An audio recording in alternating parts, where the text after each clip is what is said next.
¿Quieres saber si tienes ancestros judíos?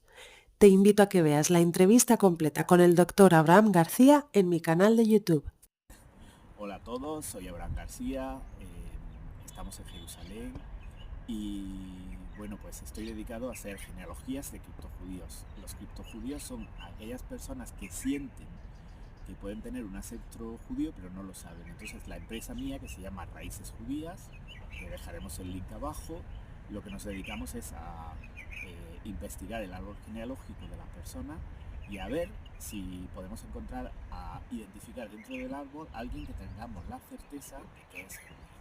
Entonces eso nos da la certeza de que podemos determinar que la persona es judía. Es superior al ADN porque el ADN te da un porcentaje y no te da certeza, pero la genealogía, aunque no es infalible porque tiene problemas también y puede haber errores y tal, pero da mucha más certeza de cuál es la historia, de dónde venían tus ancestros.